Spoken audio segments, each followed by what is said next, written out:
Oops. Did I just push you, Gramps? My bad. Floor's wet, son. Be careful. Be careful? The janitor calls me son. Hear that, everybody? I meant no disrespect. Watch the floor, old man.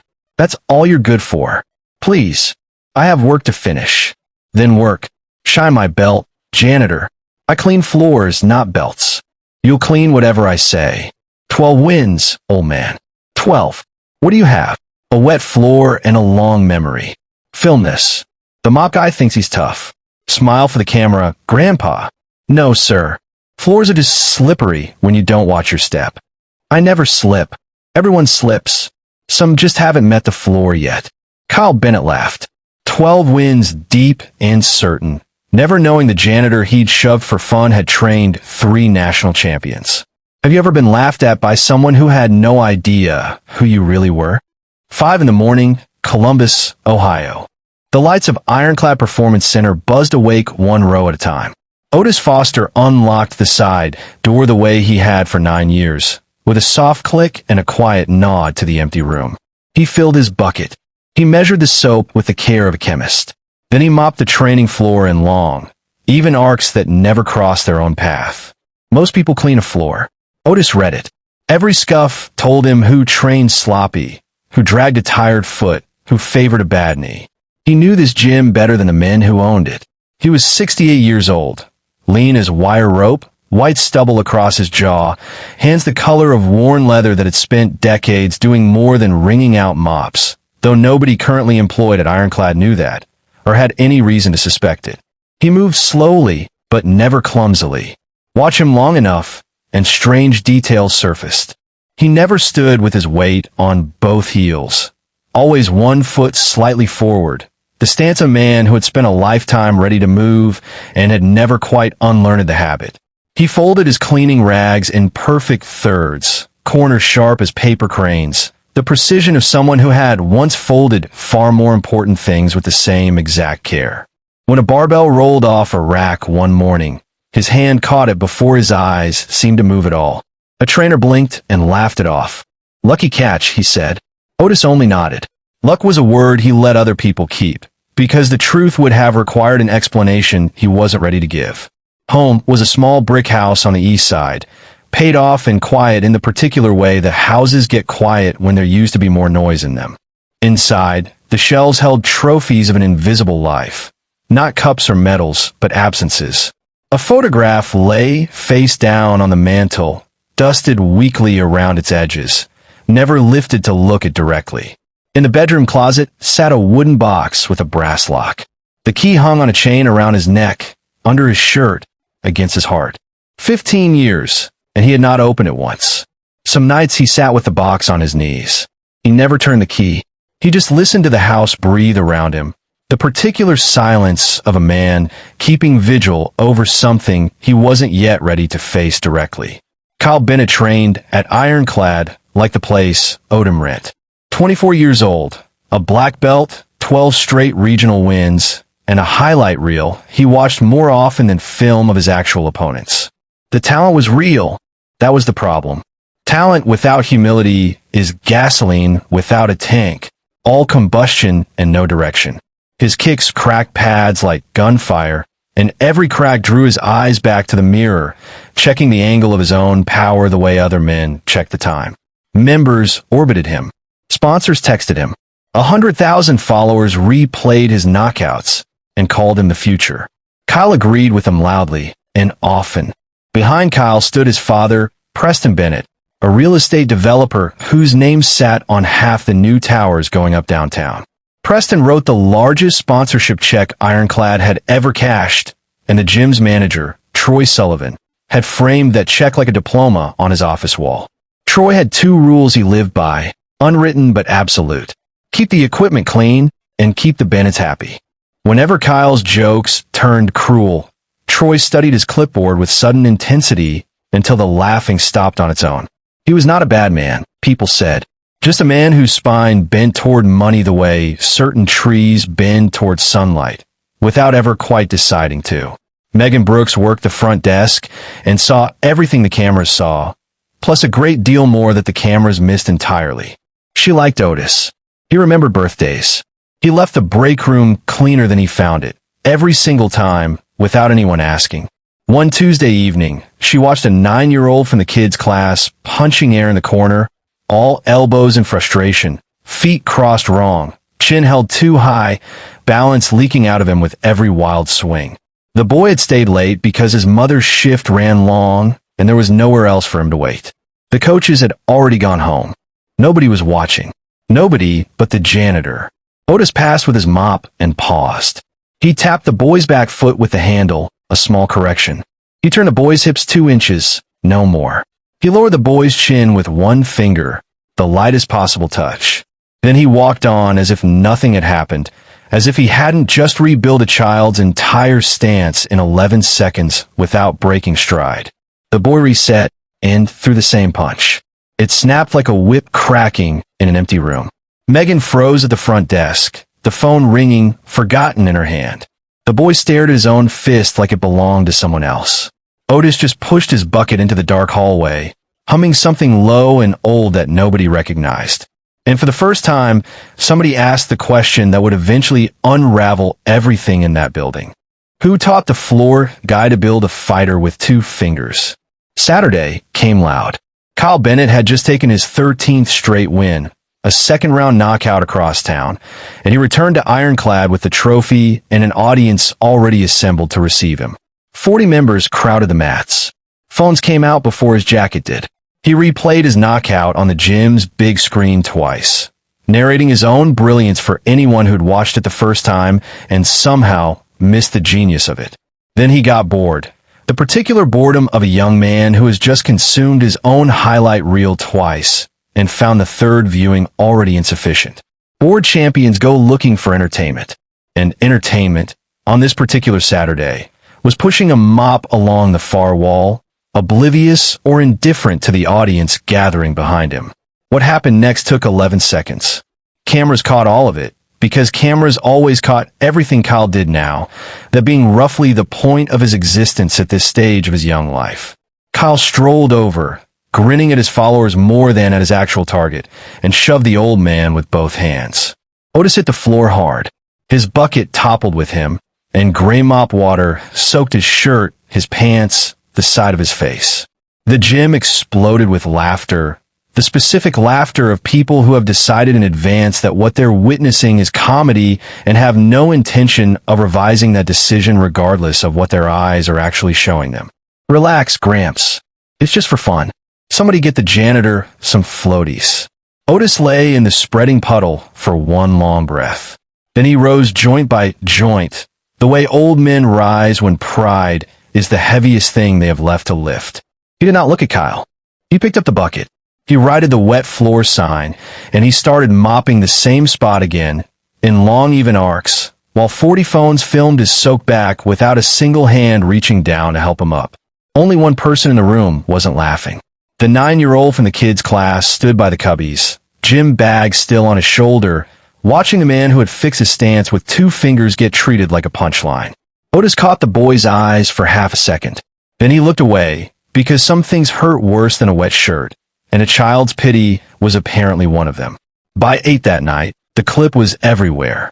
Kyle posted it with a laughing caption, "Mop man down," and 200,000 views accumulated before midnight. Strangers stitched it, mocked the old man's fall, slowed his face down for comedic effect, built an entire small industry of cruelty out of 11 seconds of footage. In the comments, exactly 4 people asked if he was okay. 4 out of thousands. Across town, in a small brick house, Otis Foster sat on the edge of his bed. His wet uniform hung over the tub, dripping in the dark. The wooden box rested on his knees. For 15 years, the key had stayed warm against his chest and cold to its purpose. Tonight, his thumb traced the brass lock once, twice, then slowly, for the first time since the funeral, Otis Foster turned the key. The box held 3 things. A black belt, worn soft and gray at the edges from 10,000 classes taught over decades nobody at Ironclad had any idea about. A photograph of 4 people smiling under a banner that read National Championships. And a small phone, years out of date, kept charged by a habit Otis never explained to anyone because nobody had ever asked and he had never volunteered. He looked at all three for a long time. He touched none of them. At 2 in the morning, he closed the lid, locked it, and hung the key back around his neck, where it would stay warm again until the next time something forced his hand. Kyle Bennett woke up famous. Not fight famous, internet famous, which is louder and considerably hungrier. Mop Man Down crossed 2 million views in 3 days. His follower count jumped by 60,000. A supplement brand slid into his messages with an offer attached. Kyle scrolled the numbers in bed, grinning, and learned the oldest lesson the algorithm teaches anyone patient enough to notice it. Cruelty performs. His actual knockouts had taken 8 weeks of training camp to produce. The Janitor clip had taken 11 seconds. So when his manager asked what was next, Kyle didn't say a title fight. He said, "Give the people a sequel." The sequels came all week. Monday, Otis found his supply cart locked inside the sauna, handles burning hot to the touch. Tuesday, somebody dumped a full tub of protein powder across the lobby floor he had just finished mopping, and Kyle filmed the old man kneeling in the white dust to clean it up. Wednesday brought a new game entirely. Kyle blocked the hallway and wouldn't move until Otis bowed. Bow to the champ, Gramps. It's tradition. Otis bowed small and slow, eyes down. The camera loved it. The followers loved it more. Each clip ended the same way. Kyle's laughing face, and a caption about respect that meant precisely the opposite of what the word was supposed to mean. Megan took it to Troy Sullivan twice. Twice, Troy studied his clipboard. "Boys, blow off steam," he said. Otis hasn't complained. That part was true. Otis never complained. But Megan had started doing something quiet at the front desk. Every night, before the security system wiped its own footage on a rolling schedule, she copied the day's files onto a silver hard drive she kept locked in her car. She didn't fully know why yet. She just knew somebody should be keeping a record, even if nobody else in that building seemed to think one was necessary. Thursday night, Otis sat in his truck in the gym parking lot, too tired to drive. He took out the small, outdated phone from a box, one saved voicemail playing through a speaker that had seen better years. He had paid the carrier for years to keep that number alive, a quiet monthly bill that nobody else knew he was paying or why. His thumb knew the path to it in the dark without needing to look. "Hey, Dad. It's me. We're gassing up outside Dayton. Be there by 6. Coach Foster and Champion Foster. That's gonna look crazy on one trophy. Love you. Watch the door. I'm bringing it home." A 19-year-old voice, bright as morning. Gone now in every sense except this one preserved recording that Otis paid to keep alive against the slow erosion of time and forgetting. Otis listened twice. He did not cry. He had done his crying in rooms this town never saw.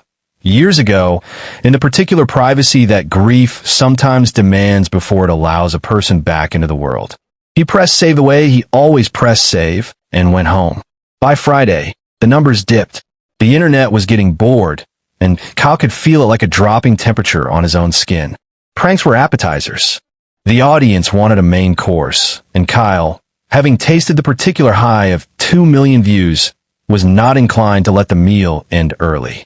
That night, he posted a poll to his followers. Should the janitor fight me? 91% said yes. Kyle stared at the result with a strange heat in his chest. Somewhere under the grin, in a room of himself he never visited, a small voice asked why an old man's calm bothered him this much. He muted it, the way he muted most things that asked him uncomfortable questions, and went to sleep satisfied. Saturday afternoon, the gym was packed for open mats. Kyle waited until the room was full. Then he killed the music. Everybody gather up. Special event. He dragged a chair to the center and stood on it. Phone lights finding him like stage beams arranged by an audience that already knew its role. Ironclad, give it up for the real star of my page. Mop Man himself. Laughter rolled through the room. 40 cameras turned to the far wall where Otis stood with his cart, gray water going still in the bucket beside him. Megan at the desk quietly angled security camera 3, a small adjustment nobody noticed her making. Kyle hopped down and crossed the floor. Oops, did I just shove you, Gramps? My bad.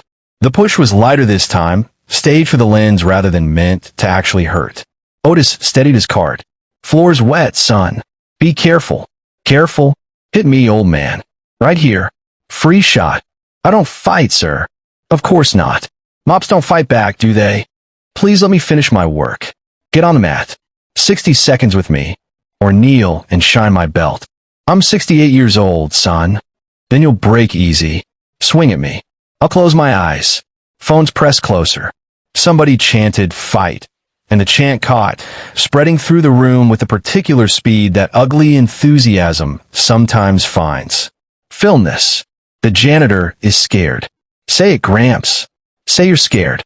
Kyle peeled $500 from a money clip and slapped it on the ring apron. $500 says you can't touch me, old man. Keep your money. Buy yourself a soft mattress. A mattress? What? Because everyone falls, son. Some just haven't met the floor yet. The gym went strange and quiet, the way rooms do when a script stops being followed and nobody's quite sure what comes next. Kyle blinked, then laughed louder to cover the silence that had briefly opened up beneath his feet. Tomorrow noon, Mop Man versus the champ. 60 seconds. Be here. The crowd roared back to life, and the moment was content again, safe and shareable. Exactly the way Kyle preferred his moments to be. Troy Sullivan appeared at the edge of the mats, took one look at the money sitting on the apron, and walked back into his office without a word, the particular silence of a man who has decided in advance not to be the one who stops this. Megan watched Otis push his cart toward the supply room. His hands were steady. His arc stayed even.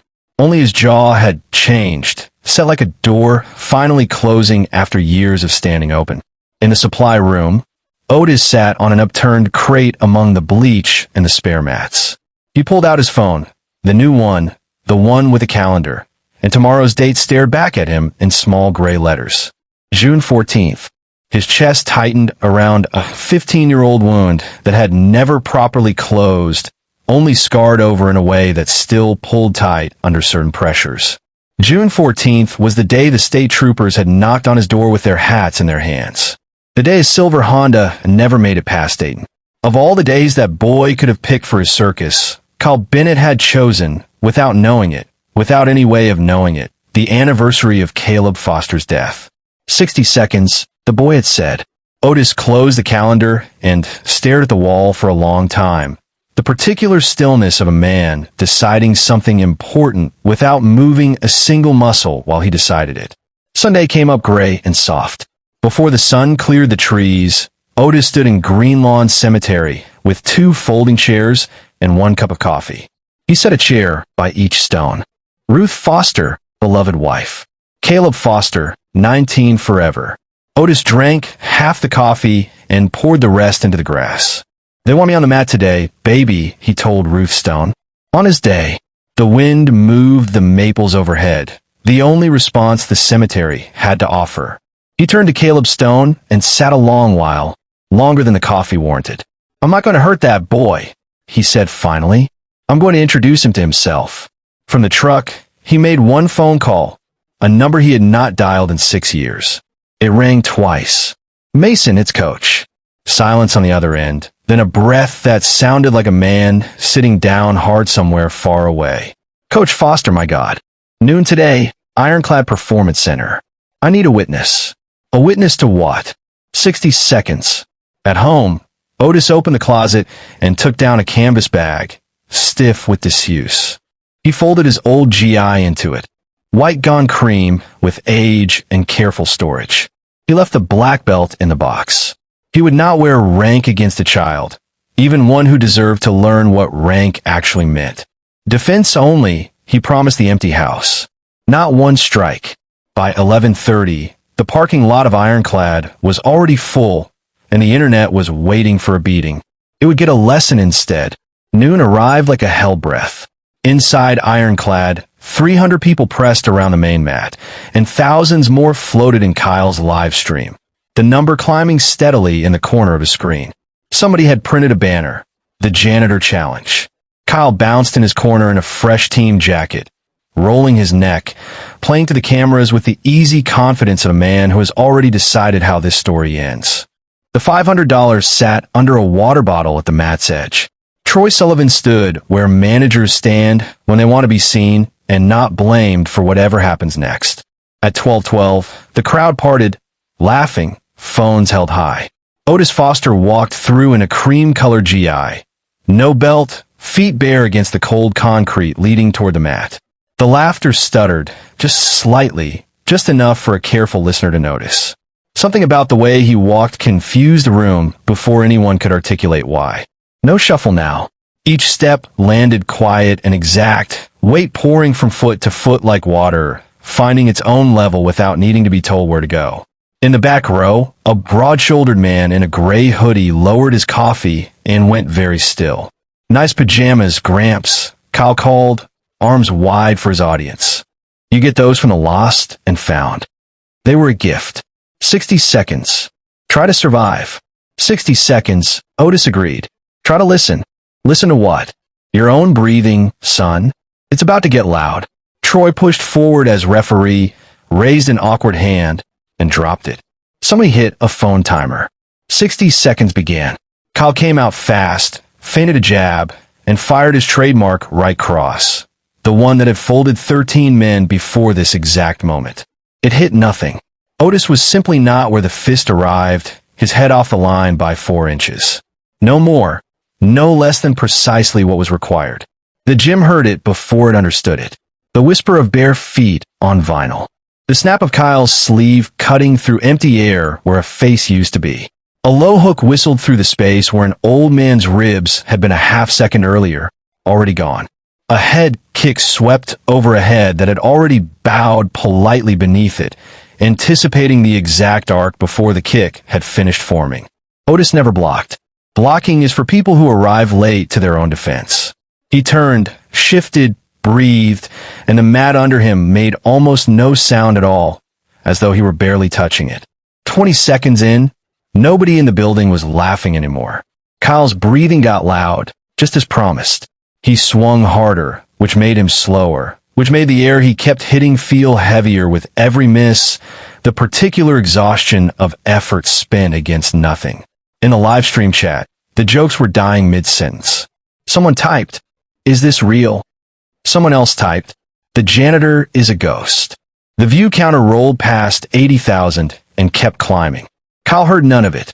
All he heard was his own lungs and the soft, patient slide of 2 bare feet that would not stay still long enough to be hit. At 31 seconds, Kyle stopped boxing and shot for a double leg takedown, diving at the old man's knees with everything he had left. What happened next would be replayed 9 million times in slow motion before the week was over. Otis dropped his hips, caught the incoming shoulders, and turned. Just turned. Kyle's own speed did the rest, lifting him over a quiet hip and laying him flat on his back. The sound of the landing went through the gym floor like a dropped piano. 300 people inhaled at once. Nobody exhaled for a long second afterward.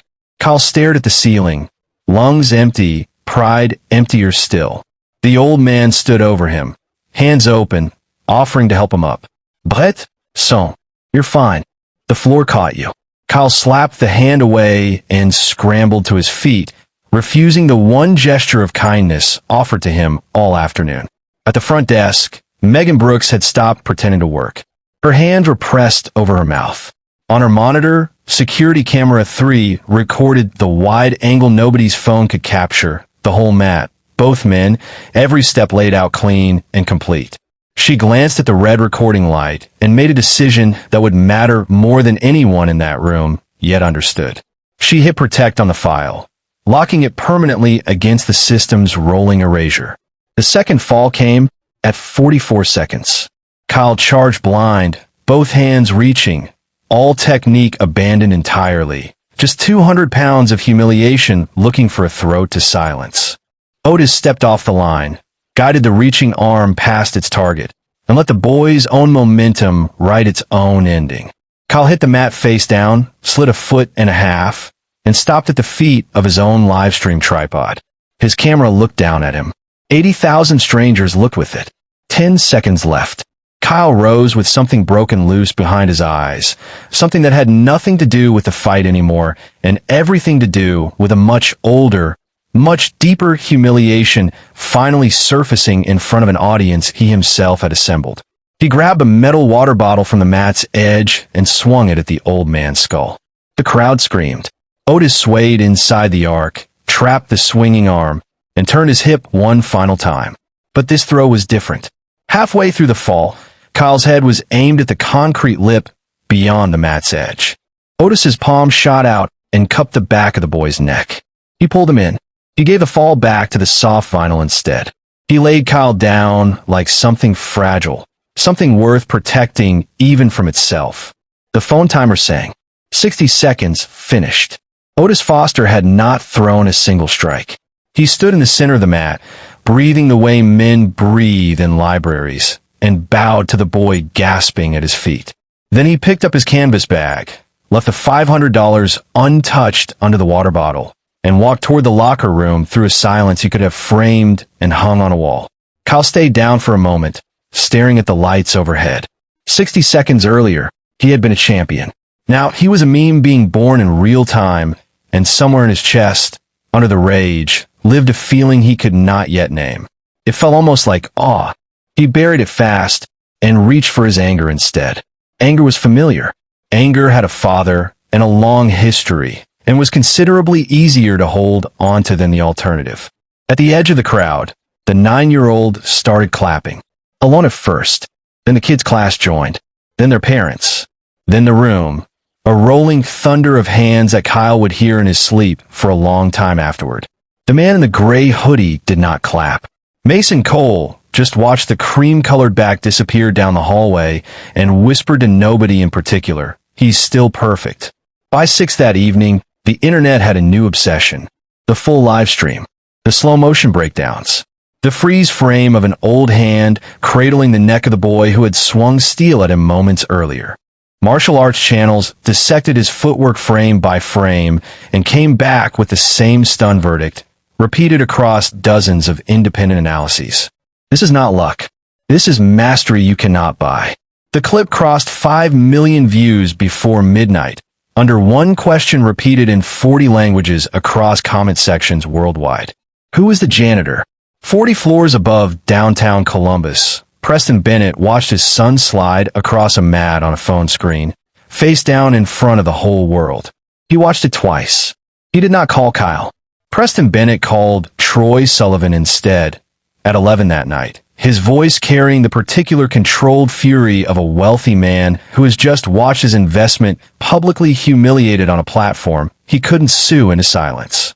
Who is this janitor, Troy?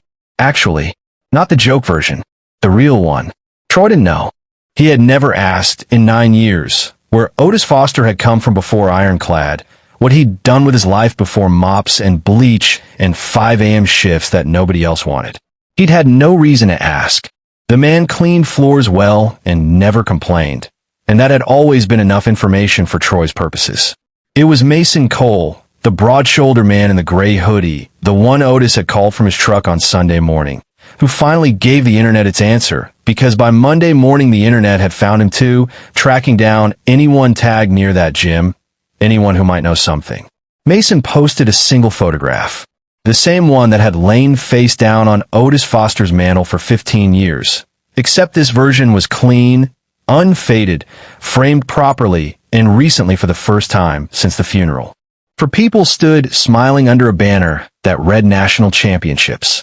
A younger Otis Foster stood in the middle, flanked by 3 young fighters and medals, and one more figure at the edge of the frame. A teenager, 19 years old, grinning with the particular brightness that belongs only to people who don't yet know how little time they have left.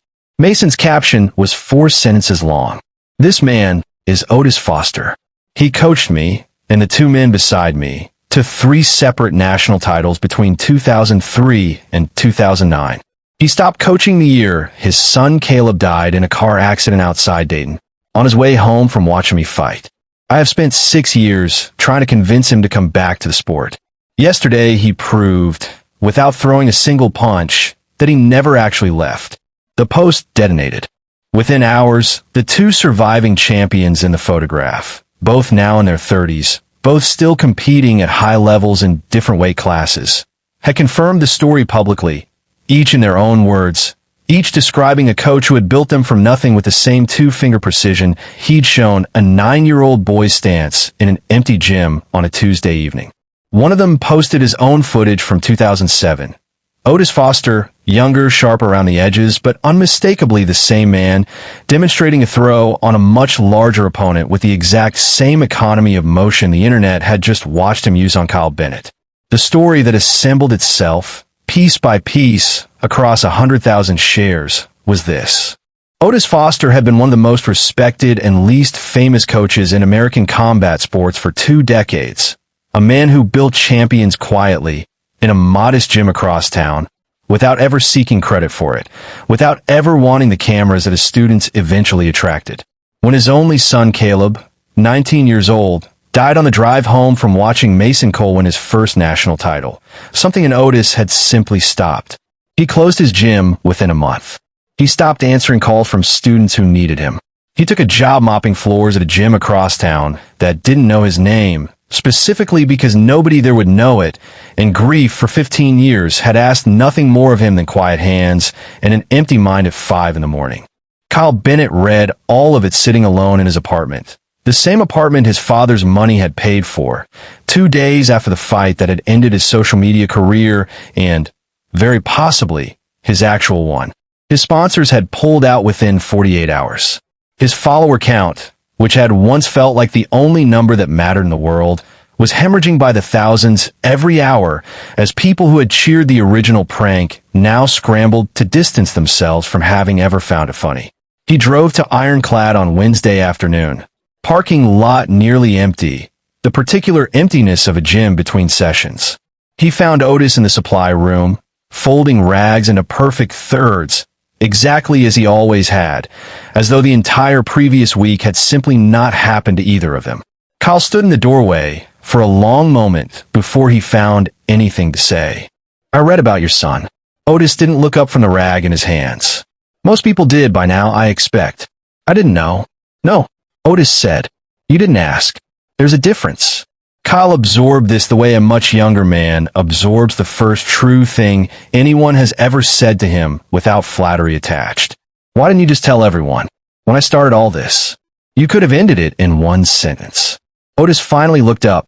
"Telling you who I was wouldn't have taught you anything, son. You needed to find out the hard way. Same as everybody finds out the hard way, eventually, about the things they don't understand yet. And the fight? You could have hurt me. Bad. Everyone says so. I know. Why didn't you?" Otis set down the rag, folded into its perfect third, and looked at the boy properly for the first time since any of this had begun. "Because I already buried one boy your age, son. I wasn't going to put another one in the ground over a $500 bet in a Saturday afternoon crowd. You weren't worth that to me. Not because you don't matter. Because you do, and you didn't know it yet. And somebody needed to show you without breaking you to do it." Kyle was quiet for a long time. "What happens now?" he asked finally. "To me, I mean, that's not really my question to answer," Otis said. "Depends what you do next more than what I do next." The video of that conversation never existed, because Kyle had left his phone in the car, the first deliberate choice he'd made in a long time to keep a moment for himself rather than for an audience. But the gym's regular members noticed, over the following months, that Kyle Bennett showed up earlier than required, stayed later than necessary, and spent considerable time in Bay 2, what had once just been storage space, now quietly converted, at Otis's insistence and with Mason Cole's financial backing, into a proper coaching corner. Not for Kyle's fighting, for the kids' class. The 9-year-old whose stance Otis had fixed with 2 fingers was there most Tuesdays, and so, increasingly, was Kyle, learning to teach the things he'd spent years learning only to perform.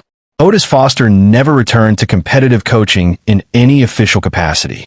He kept his job at Ironclad, kept the same 5 a.m. hours, kept mopping the same training floor in long even arcs that never crossed their own path. But the wooden box in his closet stayed open now, more often than closed.